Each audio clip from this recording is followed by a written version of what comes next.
But let me begin with this question. If you were to rate your service to God in a scale of 1 to 10, with 10 as the highest, what would it be and why? Diba? Pwede naman po nating i-rate yung ating sarili. Hindi naman ito, of course, kawalan ng tiwala sa sarili or nagmamataas. Hindi naman. Kasi ito'y mahalaga na nagre-review din tayo sa ating mga sarili. Pag tinatanong natin yung sarili natin before the Lord, Lord, paano ba kita pinaglilingkuran? Ano ba yung mga ginagawa ko, Lord, para sa iyo? Yung ba ay paglilingkod ko sa iyo? Am I doing this, Lord, for you or for myself only? May mga ganun po tayo minsan na evaluation sa sarili. Somehow, kung bibigyan natin ng rating 1 to 10, nasa tayo?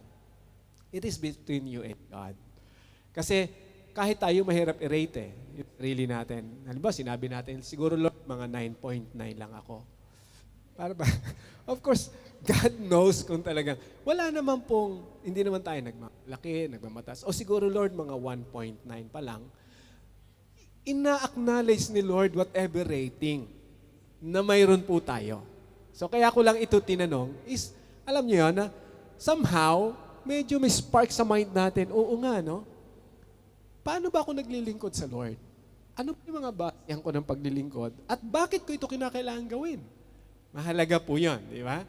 Okay, ito yung title na gusto kong i-share sa inyo. I hope mababasa nyo. The Servant's Testimony. Ang patutuo ng isang lingkod, or ano yung pinapatutuo niya? The testimony of a servant. So mahalaga po ito dahil pag tiningnan po natin ang salitang servant or servanthood as believers of Jesus, alam niyo ba na lahat ng ginagawa natin ay bahagi ng ating paglilingkod sa Diyos? Ulitin ko. Lahat ng ginagawa po natin sa mundo, from the very beginning na tayo ay nagkaroon ng pangunawa, lalo na tayo po ay may pagkakilala sa Diyos. Lahat ng ginagawa po natin sa mundo na to ay bahagi na ng paglilingkod sa Diyos. Tinatawag na paglilingkod. Ginagawa natin para sa pamilya, ginagawa natin sa ating trabaho, para sa ating sarili, or name it. Whatever man po yung ating ginagampanan sa mundo na to, yan ay bahagi ng ating paglilingkod sa Lord. At dahil tayo naglilingkod sa Panginoon, we develop something. We impart message. We relay the message. And that's what we call our testimony. Yung patutuo natin sa buhay. Pero ang isa sa mahalaga po na gusto ko makita natin, pagdating sa pagpatutuo, ay ano yung ating pinapatutuo? Ano yung ating ano yung message natin? Yun yung mahalaga po doon. Dapat clear sa atin. Kasi pag pinag-usapan, another term na pwede natin gamitin is the word witnessing, testimony. Kasi every time we say something, especially tayo po yung naniniwala sa Panginoon, may pananampalataya, every time, ano man yung sinasabi natin, ano man yung nagiging action natin, nag-iiwan po tayo ng memory sa mga taong nakakapansin nun. Nanonotice niyo ba yun? Halimbawa, may kausap ka, na-encourage mo yung kausap mo kasi grabe yung problema niya. Memory po yun. Kahit ilang taon ang lumipas, pag may problema siya, maaalala ka niya. May mga ganon. Or mayroon ka namang kausap, pinagalitan mo. Dahil matigas talagang ulo eh. Memory din yan. Pag naalala, pag siya'y pinagalitan or siya yung nagagalit, siguro naaalala ka rin niya. At sasabihin niya, one time, pagalitan ako ni ate or ni sister or ng asawa ko. That's memories. Anything na sinasabi natin sa trabaho natin, pag naipagluto mo ng masarap yung amo mo, pinagmamalaki ka sa iba. Kaya naman laging ang daming bisita. That's memories kasi. May mga ganun di ba? Nangyayari yun kasi merong naiiwan. Meron tayong ginagawa na nare-retain sa kanilang kaisipan. Anything na ginagawa natin. Now, pag dinala po natin yan sa servanthood, dahil tayo naglilingkod sa Panginoon, napakaganda. nag-guided tayo ng mga biblical truth and principles sa ating paglilingkod sa Diyos. So wag po natin kalimutan, sa ating paglilingkod, sa ating ginagawa, tayo po ay nag-iiwan ng patutuo. Tayo ay nag-iiwan ng memories sa kanila.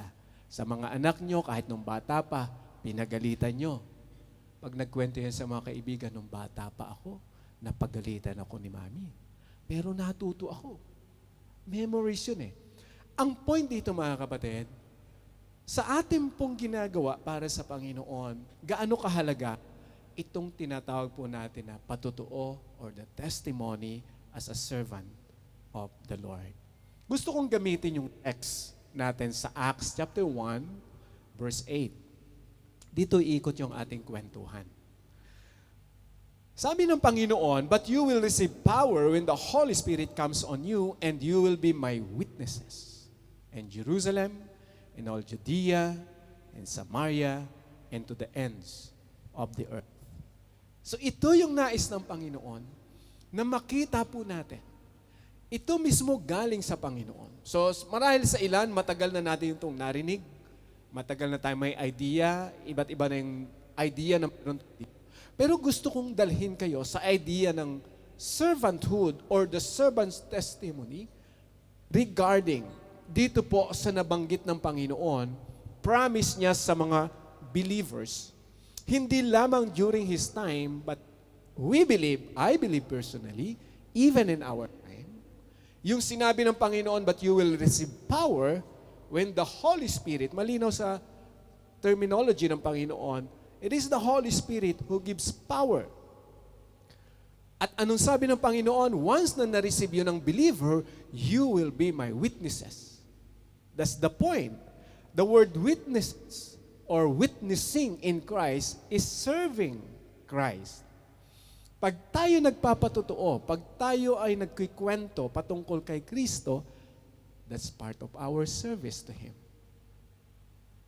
Mahalaga po ron, based sa term ng Panginoon, may assurance na sinabi ang Lord sa atin, someone will empower us. At yun po yung Holy Spirit.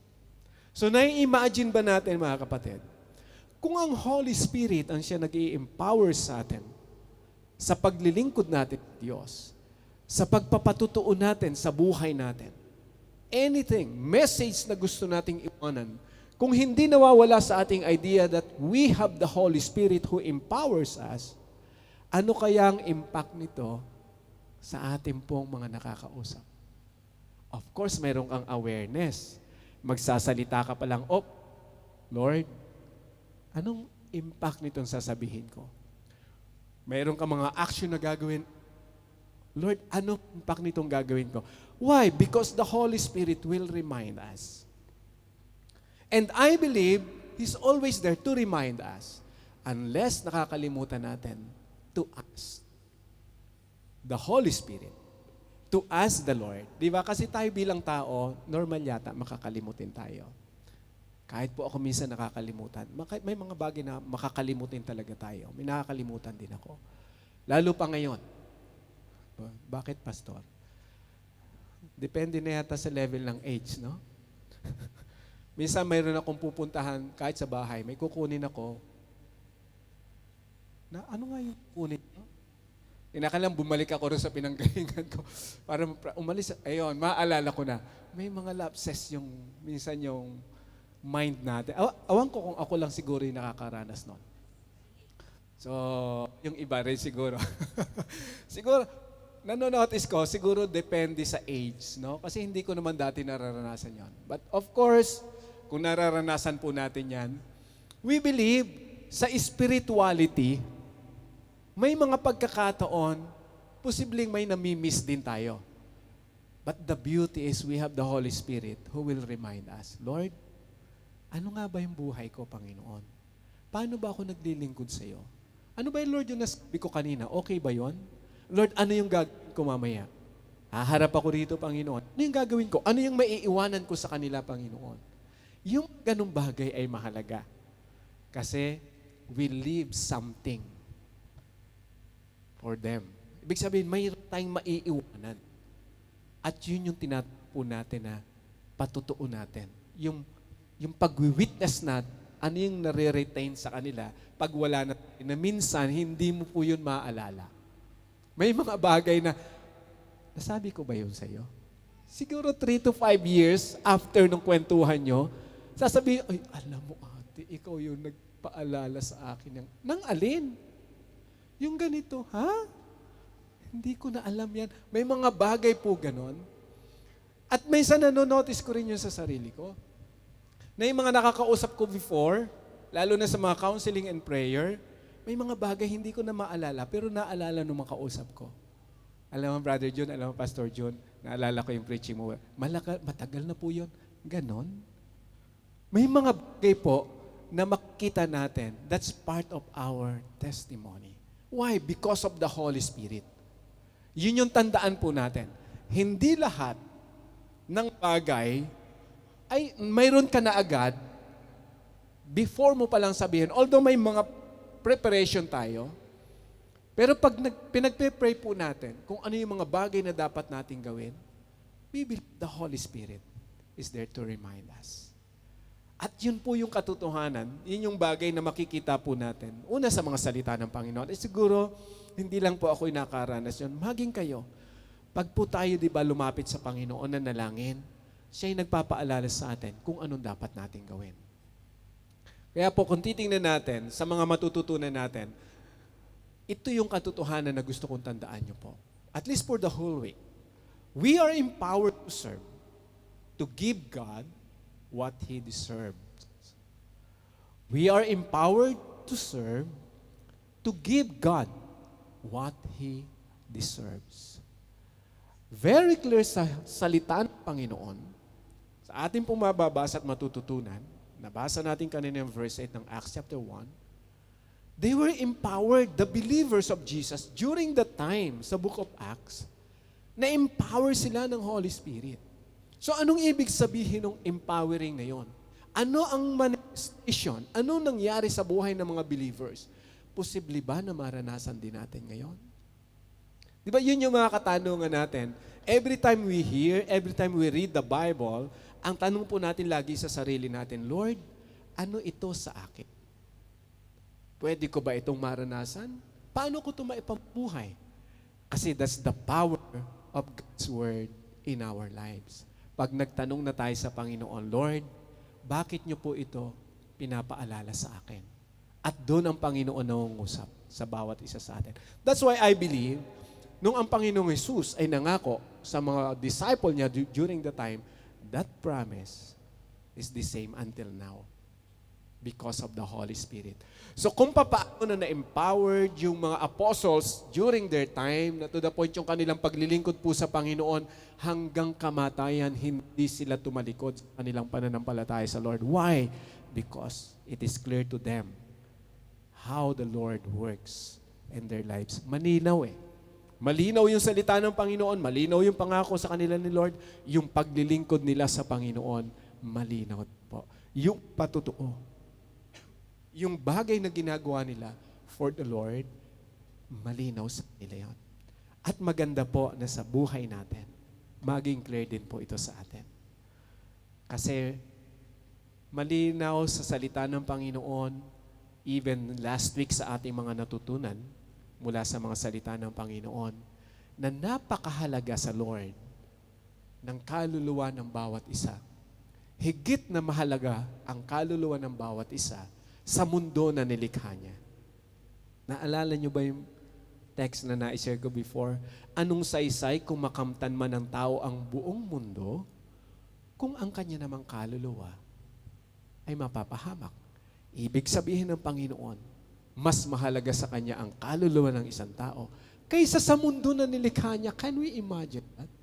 At ito po yung napakaganda kasi kung makikita natin yung importance natin before God at i-apply natin ito sa paglilingkod natin sa Panginoon, yes, we are not perfect. May mga weaknesses tayo, pero hindi natin dapat kalilimutan, we are serving the Creator. Minsan nangihina tayo, Lord, parang nakakasawa na. Sakit na, Lord, ng aking ano ba? Diba? Lahat na yata sumasakit physically. Diba?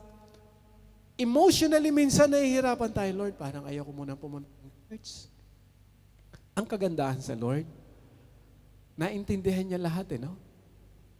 Pero tayo minsan talaga hindi natin maintindihan Bakit ganun, Lord? May mga ganun. Ang kagandahan sa Panginoon, pag patuloy tayong lumalapit, pinapaunawa niya sa atin. Wow. Ang point lang dito, malinaw sa atin, that the Holy Spirit is always there to empower us. We are empowered to serve, to testify who Jesus is in our lives. In what purpose? Bakit kinakailangan? To give God what He deserves. Ano yung bagay na nakita po natin na pwede nating magawa para sa Panginoon? Ano yung mga bagay na napakahalaga na laging hinahanap sa atin ng Panginoon? Na minsan, aywan ko po kung minsan ay nararanasan nyo to in your time, yung tatawag natin na, sa akin yung tatawag ko po na personal quiet time. Yung moment na mag-iisip lang ako kung ano yung ginawa ng Lord. And then from there, unti-unti, i-remind sa akin ng Panginoon ano yung mga bagay na ginawa niya from the past, ano yung mga bagay na para bang ginawa ko na hindi nakalulugod sa Kanya. Lahat ng bagay na yon, realization And then from there, dadalhin tayo ng Panginoon. Oo, Lord ano ba yung bagay na ginagawa ko ngayon? Ano ako in the future? So yung mga ganung bagay po, napakaganda na balik-balikan po natin. And then pupunta tayo sa isang katanungan, Lord, na ibibigay ko ba, Lord, yung para sa iyo? Yung bagay, Lord, na pinagkatiwala mo sa akin. Di ba? From stewardship. And then ngayon, servanthood yung ating matututunan. Ano ba yung nais ng Panginoon na paglilingkod na ginagawa po natin sa buhay natin? Servanthood, kung titingnan po natin, kinuha ko yan sa ating manual. Kung naka-attend na po kayo ng ating pong LDP or ngayon po ay WDP, Word Discipleship Process. Our discipleship process po. So I promote kasi mahalaga po yan. Sa mga hindi pa ho nakaka-attend, we encourage you to undergo discipleship training program. Servanthood means state or is the state condition or quality of one who lives as a servant. Mayroong quality na tinatawag. Mayroong bagay na tinitingnan po natin, ano bang kalidad mayroon ang paglilingkod? Kung ang pinaglilingkuran natin is the God who created us, anong quality yung pwede nating magawa for Him? Let me cite you an example. Ito po, normal na nangyayari sa mundo. Pag ang amo natin halimbawa, boss natin sa office, nag-request ng coffee or something na iaabot mo sa kanya, ingat na ingat tayo. Kasi baka pag yung coffee request naging tea, magalit O yung sugar instead na ilagay, naging salt yung nailagay, nako, delikado. Ingat na ingat, pati quantity, yung content nung ating ilalagay na sugar, kung ano talagang request, perfect. Pansinin nyo naman sa iba. Pag casual lang na kaibigan mo yung nag-request, ate, pahinga ng kape. Uy, kape ka. Ikaw na, hihingi-hingi ka pa dyan. Diba? Meron tayong ganong approach. Bakit? Probably because close na tayo. Hindi naman binababa mo yung quality. Dahil close na tayo Okay lang naman yun Pero moment, aminin natin sa hindi kung nangyayari to, pag hindi mo talaga lubos na kilala yung nakikiusap, para bang, or kilala mo pero minsan lang, iba yung meant mo. Tayo bilang tao iba Kasi una, hindi mo siya lubos na kilala. Hindi mo alam kung anong pwede mangyari. But somehow, siguro hindi naman tayo hindi naman, sabi nga, nagtatangi or unfair. Pero siguro likas sa atin pong pagkatao na mayroon tayong mga ganong expression. Mayroon tayong kinikilala na special na tao to sa akin, mahal na mahal to.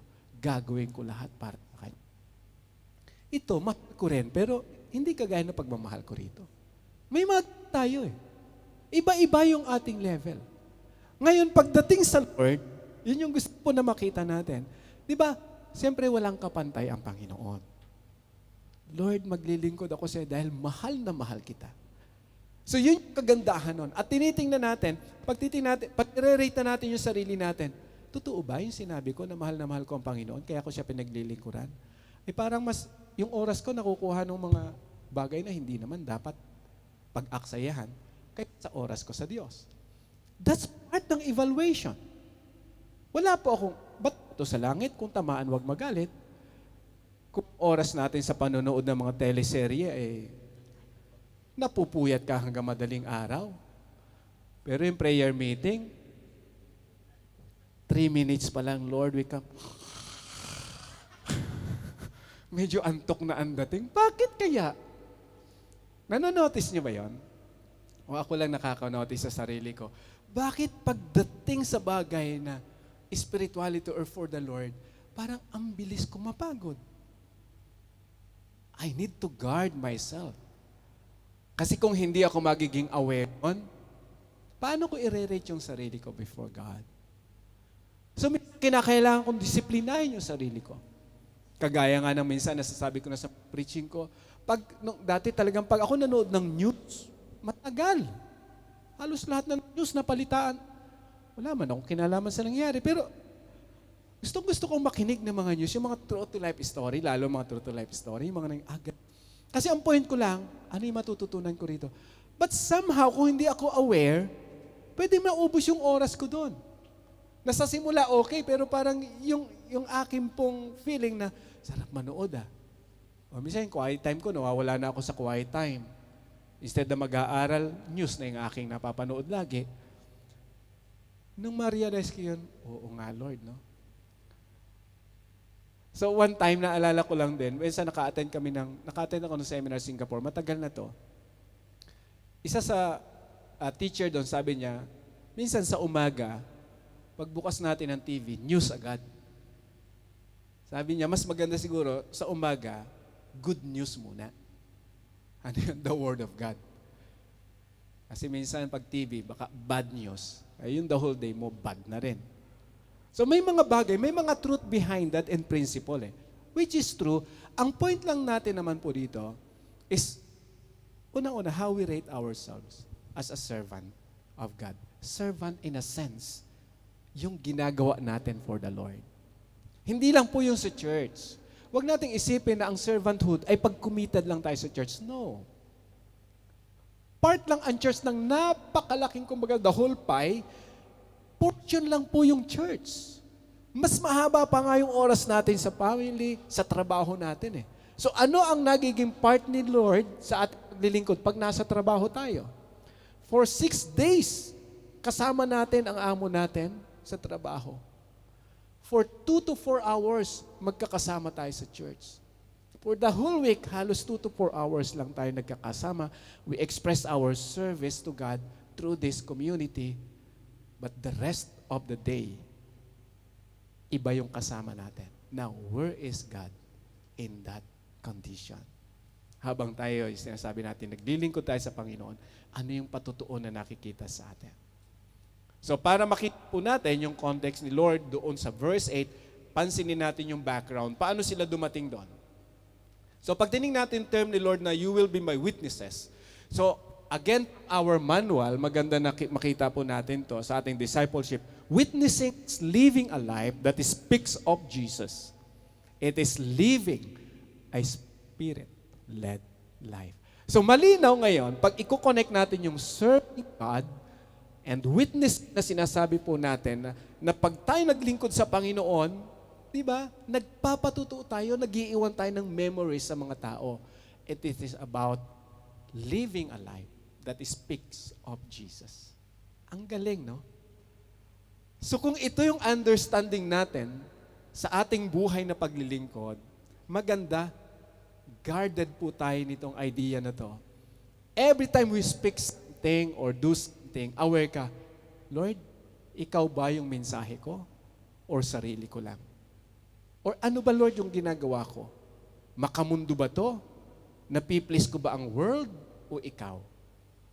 Of course, yun yung idea po rito. Not necessarily lagi mo sabihin na Jesus loves you. Jesus loves you. Pati sa amo mo, hey ma'am, Jesus loves you, you know. Don't forget that. Jesus loves you. Not necessarily na ganun yung lagi sabihin mo. Ang simpleng paraan ng Lord, ng ibig sabihin na that speaks of Jesus, pag pinagluto ka ng amo mo, sasarapan mo palalo. Pag pinagis ka, mayroon ka pang kanta, Shine, Jesus, shine. Tapos nakangiti siya. Can you imagine kung napapangit mo ang amo mo kahit mahirap siyang pangitiin? Kung napapangiti mo yung asawa mo kahit nasa Philippines? Because you know that you are serving God. At alam mo na kahit yung asawa ko, ang hirap intindihin. May mga ganun eh. Lalo pa halimbawa, hindi lubos nakilala sa Panginoon. Lord, paano ko sasabihin yung name mo sa kanya, Lord? Ang tendency minsan, nape-pressure tayo na sabihin yung name ni Jesus sa mahal natin sa buhay. Gusto nating mag-preach, mag-sermon. Ay hindi nga nila matanggap eh. Hindi nila maintindihan yung ating, maybe the way we say something. Oy, alam mo ba, ito yung natutunan namin, no? Sabi ni Pastor, dapat ganito raw tayo. O, tamo ang buhay mo dyan sa Pilipinas. Ay lalo, paano nila makikilala si Lord? Kung sinin natin mabuti, how we testify about Jesus. Di ba? Unang-una, pag tiningnan po natin, mahalaga na, of course, nagsisimula naman talaga sa love, yung paglilingkod. No? Hindi ko sinasabi, huwag pagalitan kung mali. Pwede tayong magalit. Pwede tayong mag-sermon. Pero wag naman araw-araw, nasa pulpito ka. Kada kausap mo yung mister mo, you have in the pulpit, husband, honey, dapat ganito, o nga anak, ganyan. Ibig sabihin, minsan daanin mo sa bagay, yung tinatawag natin na diplomasya. Ang point lang kasi, lagi ang tanong, Lord, ikaw ba yung mensahe ko sa kanya? Di ba? Hindi kinakailangan na laging nababanggit yung name ni Jesus, kundi sa ginagawa at sabi natin sa mga anak, o anak, kumusta ang school? Mami, may problema. Ano na naman problema? Ay, yun pa lang. Ay, mami ko talaga. Hindi pa nasasabi yung problema, galit na agad. Di ba? Minsan baguhin natin yung sistema natin. Paano tayo nag-iwan ng patutuo sa kanila? Because the Spirit is always there to empower us. The word empowerment means He will guide us. Yung gusto mo na magsalita, Lord, doon mo makokontrol yung sarili mo. Why? Because of Holy Spirit. Pero pag hindi tayo aware, di ba may ganun eh? Sabi ko na nga ba, maganda yan. Ay, minsan nakalimut mag-pray, Lord. Sabi, wala na. Ang prayer, pagtapos na magalit, ay, Lord, nagalit na naman ako. Kasi, baliktad din. Instead na mag-pray muna, yung result na ay, wala na. Mahirap minsan ibalik yung nangyari.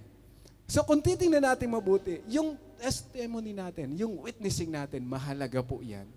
At yung role ng Holy Spirit sa atin, napakahalaga niyan, mga kapatid. Ang tandaan po natin, when we receive the Holy Spirit, we were already empowered. Hindi mo na kinakailangan na,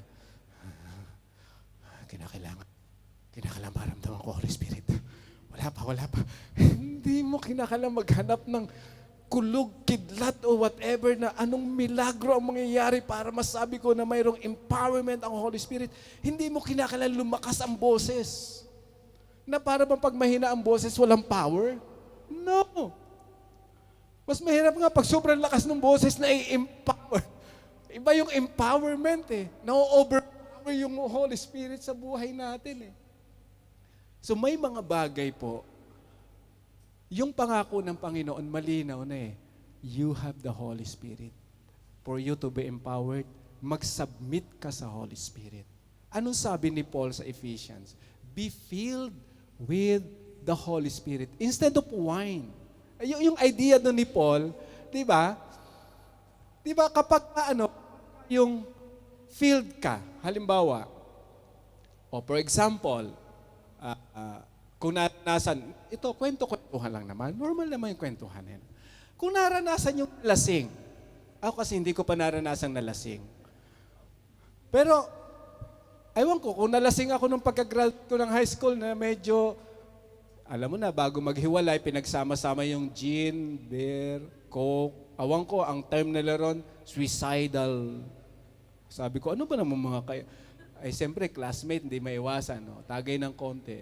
Sabi lang nila sa akin, nung nasa school kami, makwento na ako. Hindi naman ako makwento eh. Baka sabi ko, baka yun yung effect sa akin. So anyway, wala. Ang point dito, yung, di ba ako may mga kakilala sa lugar namin, paglasing talagang ang hirap pagsabihan. Hinalimbawa yun ni Paul. Ang kaibahan natin, if we are filled with the Holy Spirit instead of wine, if we are filled with the Holy Spirit, ibig lang sabihin, yung Holy Spirit ang nagko-control sa atin. That's the idea ni Apostle Paul po dito. So maganda na makita po natin ito. Ano yung nagagawa ng Holy Spirit sa buhay po natin? Okay, ito ngayon yung verse 1. Let's read at tingnan natin yung context niya na rito. In my former book, ito yung book of Luke na atin pong nabasa. In my former book, Theophilus, I wrote about all that Jesus began to do and to teach until the day He was taken up to heaven. After giving instructions through the Holy Spirit to the apostles He had chosen. So doon pa lang, yung idea ni Apostle, o ni Luke, hindi po siya apostles, yung idea ni Luke, pag tinignan po natin from this verse, the Holy Spirit was already there, working with the apostles through Jesus. Although hindi pa yun yung empowerment, malinaw lang that the presence of the Holy Spirit is already with them. So ito yung sinasabi niya. At pag tinignan natin, probably, kung tatanungin natin, sino ba yung si Theophilus, walang masyadong detail, pero sa Book of Luke, kinikilala niya ni Luke as one of the prominent people. Kasi in-address niya as excellent. Di ba? Kagalang-galang. Di ba sa atin, kapag ka ina-address mo sa sa ating pong kagalang-galang na mayor or governor, may mga ganun pag kilala mo yung tao. So, si Theophilus, isa sa prominenteng tao nung time ni Luke, at ina-address niya, pinapakilala niya at pinapaunawa niya ano yung nangyari at ginawa ng Panginoong Jesus. Kasi mayroong mangyayari na naman So sabi niya, after His suffering, He presented Himself to them and gave many convincing proofs that He was alive. He appeared to them over a period of 40 days and spoke about the kingdom of God. Now, pag tinignan natin yung letter na to ni Paul, ni Luke, maganda yung, kumbaga, pagkakasulat niya, and we believe, ito talaga yung kung paano Holy Spirit kumilos sa kanya, kwento niya, at maganda yung paggamit niya rito na Jesus gave them so many convincing proof that He was alive. The word convincing proof ay mahalaga po even sa buhay natin ngayon. Kasi tayo po ay naglilingkod kay Jesus, ang Panginoon. So kung mayroong doubt sa atin, paano tayo magte-testimony? Kung hindi clear sa atin, kung hindi tayo convinced that Jesus is alive or He has the power to save us, or He is alive and is looking at us today. Paano ka magsasabi ng isang katotohanan kung hindi ka convinced? Kaya doon sa sulat ni Luke, sinabi niya ng malinaw, nagbigay si Lord ng convincing proof. Example, si Judas, doubting Judas. Siya lang yung kinausap ng Panginoon. Alam ni Lord Wala namang nag-text kay Lord nung sinabi ni Judas doon sa mga apostol, maliban na may pasok ko yung daliri ko sa butas ng tagiliran niya o sa kanya mga kamay. Galing nyo talaga, buti na lamang. Si Thomas, salamat. Doubting Thomas. Sino ba nabanggit ko? Judas ba? Si Judas pala nagkanulo. Salamat, buti na lang mga student natin gagaling, no? So si Thomas ngayon, grabe yung kanya pong doubt, no? Kung mapapansin natin sa record, siya lang yung kinausap ni Jesus about that. Wala na Kasi specifically, si Thomas yung may tanong. The rest, wala. Ang point na nakita ko ron, saka unang-una, hindi naman siya sinisi ni Lord. Pinakita lang ni Lord sa kanya yung proofs. Ang magandang sabi ng Panginoon, alam mo Thomas, mas mapalad yung mga tao na naniniwala sa akin kahit hindi nila ako nakita. Sa buhay po natin, mga kapatid, pag tiningnan natin itong katotohanan, convinced ba tayo kung sino talaga si Jesus na pinaglilingkuran natin at handa ba talaga natin na sabihin yung katotohanan patungkol sa Kanya? Kung meron pa tayong mga bagay na maybe unsettled, let's go to our discipleship class, mentoring, sharing. Don't stop. Kahit maraming tanong, kahit hindi pa convinced, patuloy lang na mag-aral kasi darating yung time. Parang si Thomas, pwedeng ikaw mismo kausapin ng Panginoon in person. Hindi man siya magpakita sa iyo ng person, pero sa heart natin, mangungusap sa iyo ang Panginoon at sasabihin sa iyo, ito ako.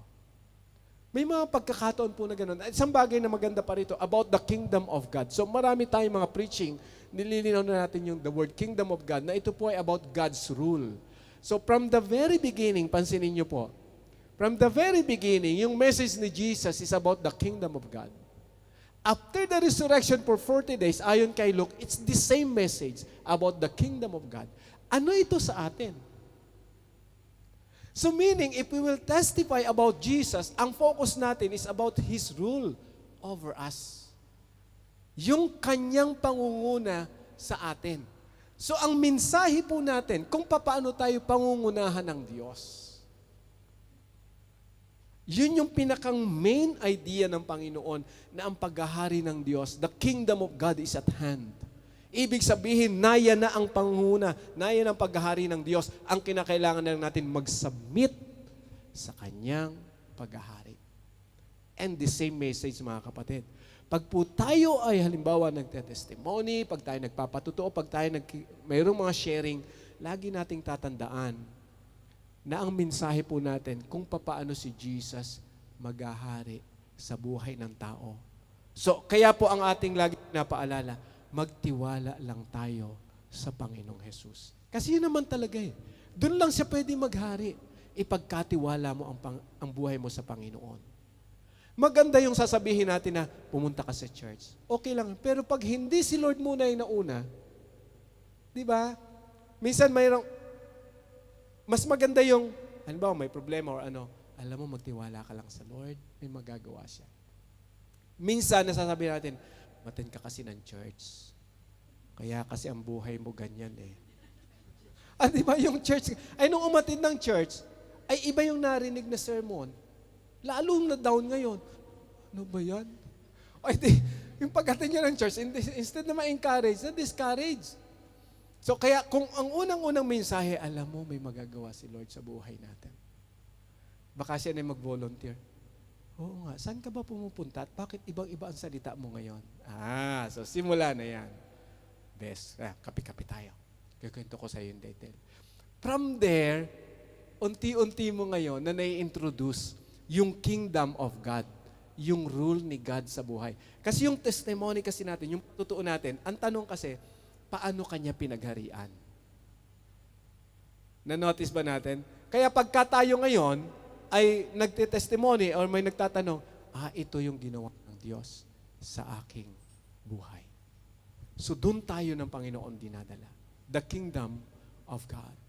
So pag tinuloy po natin sa verse 4, in one occasion while He was eating with them, He gave them this command, do not leave Jerusalem, but wait for the gift my Father promised, which you have heard me speak about. So ito na.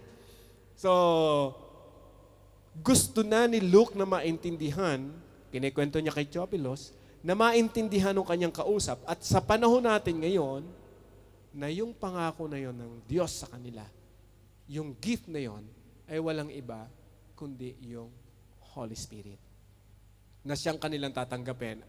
So doon sa verse 5, sabi ron, for John baptized with water, but in few days, you will be baptized with the Holy Spirit. So yung idea dito, binanggit lang po ni Luke, no? Kung paano yung tinatawag na baptism of water, yung immersion. So yung Holy Spirit, yung idea na pinakita dito ni Luke, ay kung paano ang Holy Spirit maghahari sa buhay natin, the idea of immersion. Alam mo yung kapag kayong sponge natin, nilubog mo sa tubig, sumisip-sip siya ng water, di ba? Can we imagine kung yung term dito na when we baptized by the Holy Spirit, ibig sabihin, the Holy Spirit is able now to guide, to rule our lives because He's there already. That is the idea. So, although nasa stage po tayo marahil lang, yung iba is stage ng growth, mayroon pa tayong mga, kumbaga, ay mga decision na para bang sa atin lang, somehow, yan po ay pagtuturo rin ng Panginoon. Hindi ibig sabihin nawawala ang Holy Spirit. Alam mo, nakapagsalita ka ng hindi maganda, hindi ibig sabihin umaalis yung Holy Spirit sa iyo. Tapos pagka maganda naman salita mo, babalik na naman siya. Hindi ganon ang role ng Holy Spirit sa buhay natin ngayon. One time na siyang nanahan nung tinanggap natin si Jesus. Although ang sabi ni Paul, nagigrieve siya. Nalulungkot. Kasi nga, person ang Holy Spirit.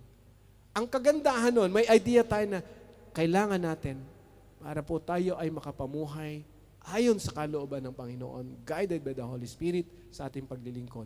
We should be baptized. At nangyari po yun nung time ng mga apostles. And I believe na sa panahon po natin ngayon, pwede po natin itong maranasan because we have the Holy Spirit. Kapag inayaan natin ang Holy Spirit ang siya manguna sa atin, nagmamanifest po yung role ng Holy Spirit sa atin. And that's the manifestation of baptism of the Holy Spirit sa buhay natin. So sa chapter 2 may detail yan, pero hindi ko po madadaanan. Ang point lang po rito, pag tinuloy po natin sa verses 6 to 7, sabi po ron, then gathered around him and asked him, Lord, are you at this time going to restore the kingdom of Israel? He said to them, it is not for you to know the times or dates that the Father has set by His own authority. So, nilinaw ng Panginoon sa kanila. The question of the disciples is valid. Kasi ang tanong niya kasi is kingdom to Israel. Restore the kingdom to Israel. So malinaw na ito dun sa term ni Lord na kingdom of heaven. So valid kasi ang kanila pong idea at the time, they are waiting for someone, yun nga yung Messiah, na ang idea kagaya ni King David, na ibabalik yung kanila pong pagiging, kumbaga po ay kingdom, na ang naghahari is godly, kagaya ni David. Kasi at that time, Roman Empire yung naghahari. So they're expecting someone. Kaya ang tanong nila, yung bang Holy Spirit na yon, sabi nila, yun na ba Lord yung time na ikaw o ang kingdom of Israel ay mare-restore na? So pag tiningnan po natin, yung kingdom of God sa verse 3, huwag tayong malilito, iba yan sa kingdom of Israel sa verse 6 na question ng mga apostles. Valid naman yung question kasi they are waiting. Malinaw lang na pag pinag-usapan kingdom of God, ito yung paghahari ng Diyos sa buhay ng tao. Nangyari na po yun. At hanggang ngayon nangyayari. But restoring the kingdom of Israel, hindi pa po nangyayari hanggang ngayon. Kasi sabi ni Lord, ang Father lang ang nakakaalam kung kailan yan. Wala siyang pinagsabihan. And the Lord was talking about His return. Yun yung talagang restoration ng Israel.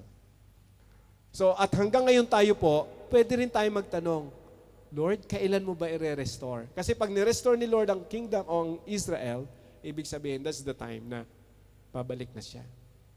Kasi doon sa conversation nila, ito sa verse 8, ito yung sinabi ng Panginoon, but you will receive. This is our text. Hindi pa restoration ng Israel to, but you will receive power when the Holy Spirit comes on you, and you will be my witnesses in Jerusalem, in all Judea, Samaria, and to the end of the earth. So, pansinin niyo yung idea. The Israelites, the disciples, they're expecting powers, someone who is powerful, na kayang i-rule yung city or nation ng Israel. Sabi ng Panginoon, that's not the idea this time. Hindi isang king yung mag-ahari, literally, but all of you, each one of you will receive power. Kasi ang kingdom na binibuild po ni Jesus is the kingdom of God, yung paghahari ng Diyos na ginagampanan ng bawat mananampalataya. Paano natin maintindihan ang paghahari ng Diyos? Pinapaunawa sa atin yan ng Panginoon. At yun yung ating nagiging testimony. Through the power that comes from the Holy Spirit. Ang galing, no? So, ibig sabihin, bawat isa po sa atin, bahagi tayo ng kingdom of God. na sinimula ng Panginoong Jesus. So ang ating paglilingkod, we are serving the King of Kings through our life's testimony. Sa nasasabi natin, na ipamumuhay natin, ginagawa natin sa church, ginagawa natin sa bahay, that is serving God. That's the servant's testimony.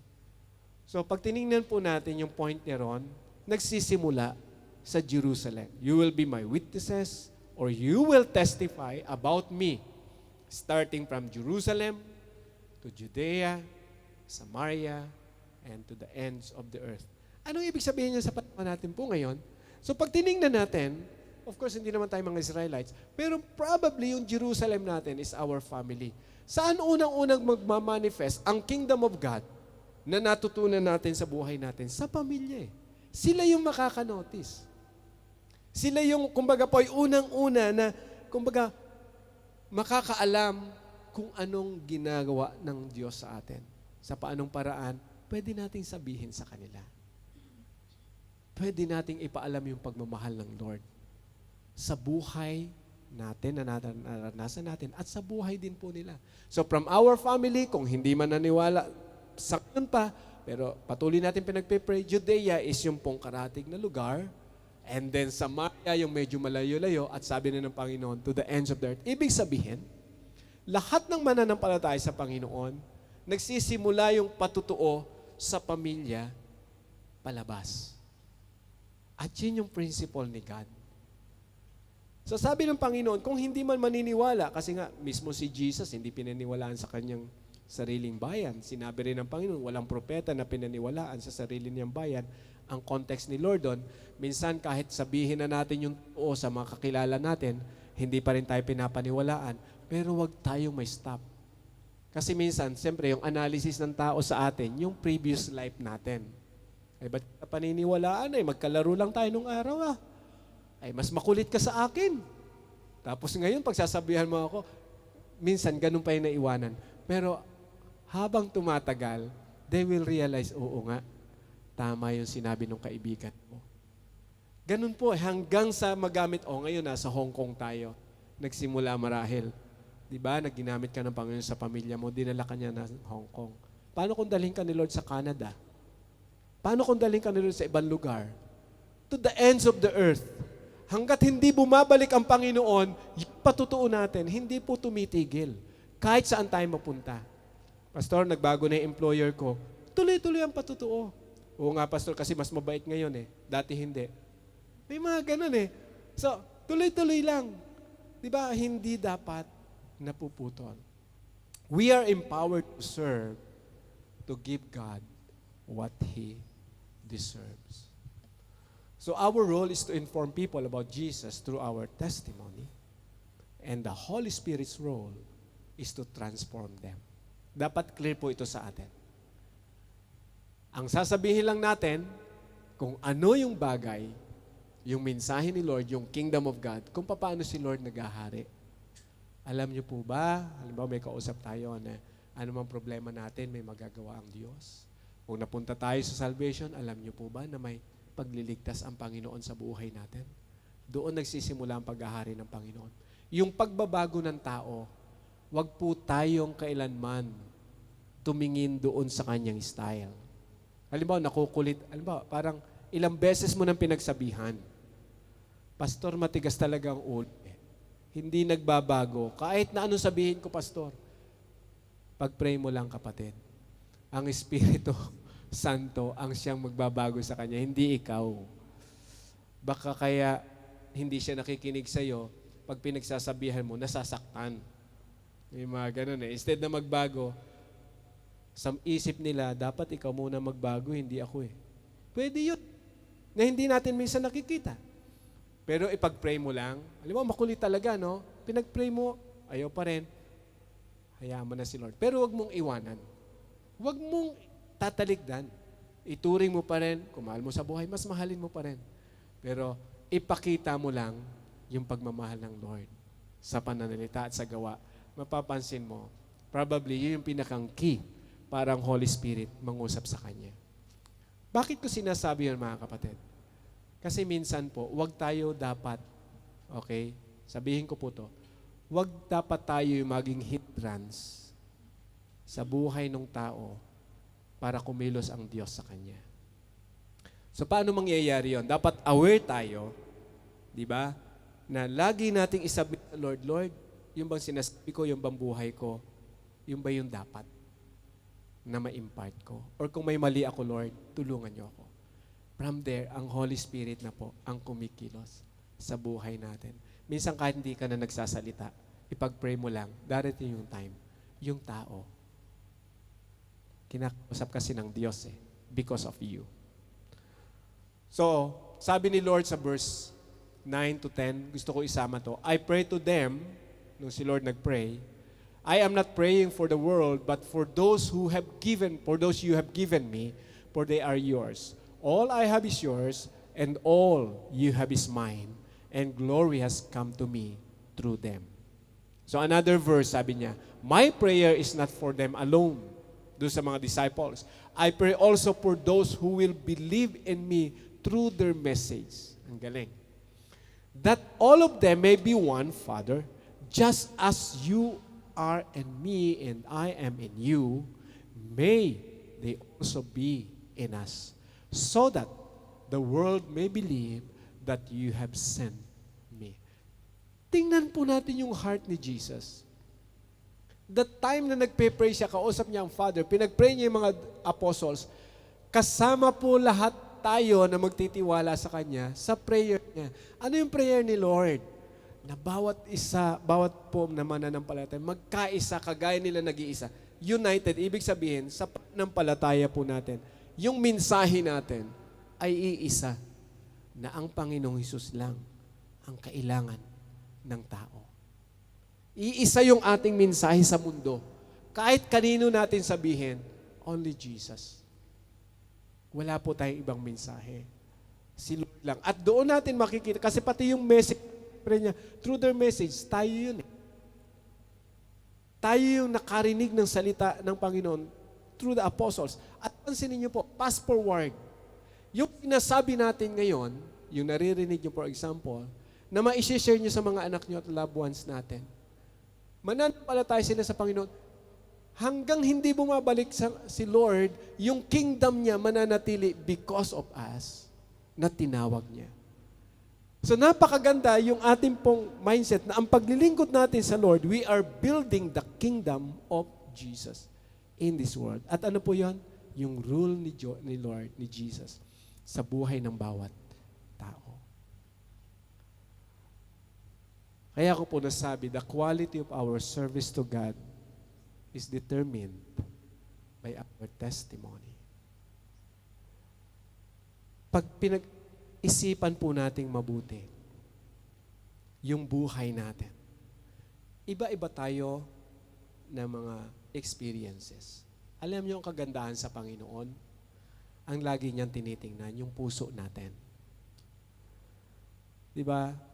Isang bagay na makikita natin sa Lord, hindi niya tayo kinokondemn kung ano man yung mga naging past natin, ano man yung pagkakamali natin. Nung tayo lumapit sa Panginoon, pinatawad niya tayo. Habang tayo lumalago, tinuturuan niya tayo maglingkod. At doon niya pinapaunawa sa atin yung quality ng ating paglilingkod sa Kanya. Paano natin siya pinaglilingkuran? So para maging clear po sa atin yon is, tingnan natin ano yung ginagawa natin. Ano yung sinasabi natin? Ano yung patutuo natin? Diba? Ano yung bagay na gusto nating impart sa ating kapwa, sa ating mga mahal sa buhay, from our families, to our friends, to our employer? What is our message to this world? To our family or families, to relatives, friends, employer, and to the people around us. Ano yung mensahe natin sa kanila? Maganda po na makita natin yung truthfulness nito sa ating paglilingkod. Lagi nating alalahanin kung ano yung pagkilos sa atin ng Panginoon, yung pangunguna ng Holy Spirit sa atin. Yung tanong ko kanina, if you were rate your service to God in a scale of 1 to 10, 10 is the highest, what would be and why? Yung bang sagot mo kanina, parehas pa rin ngayon? Or medyo nagbago? Either tumaas or bumaba? Whatever. So ang point kasi, gusto ko lang makita natin na magawa nating ma-rate yung sarili natin on our own. Para lang po sa sarili natin yan. Upang nang sa ganon, ano ba ang pangungusap ng Diyos sa atin? Sa ating paglilingkod sa Kanya. So tandaan po natin mga kapatid, we are empowered to serve, to give God what He deserves. What do we think? The things that God deserves. Ano yung mga bagay na yon? Di ba kaya ito po yung last advice ko as part ng ating application. Give God your best. 5-star. Para gusto ko lang makita natin na though we are not perfect, we have different style of serving. Pero let's main it, mga kapatid. Every time we serve God, consider that you are serving the Creator. Give your best. Don't give alam mo yon, kung ano na lang yung tira-tirahan. Give our best to God. And what is your best? Si Lord din naman magpapaunawa niyan eh. Hayaan natin na kausapin tayo ng Panginoon. Ipaunawa niya sa atin, Lord. Tanungin natin ang Panginoon. I think lahat po tayo may tanong na gano'n. Even in my life, tinatanong ko pa rin sarili ko, Lord, the best na ba itong nagagawa ko para sa iyo? Of course, hindi natin maibibigay talaga yung standard ni God eh. Pero somehow, if we will rely sa Holy Spirit kung paano niya tayo tinutulungan, kung ano yung pinagkatiwala niya sa atin, gawin lang po natin ng may katapatan.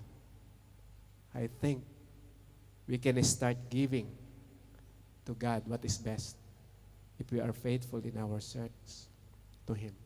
At yung growth makikita mo sa paglilingkod mo sa Panginoon. 3 to 5 years from now, if we will continue our service to God, clear yung idea natin that the Holy Spirit is with us. Whatever yung pinapagawa sa atin ng Panginoon, sa trabaho, sa pamilya, saan man lugar tayo naroon, consider na bahagi po yan ng paglilingkod sa Panginoon. You will notice your testimony kung papaano ni Lord magagamit sa buhay ng ibang tao. Because of the Holy Spirit that is in us. Dahil po tayong tumayo, pasalamatan natin ang Panginoon sa ating pong buhay.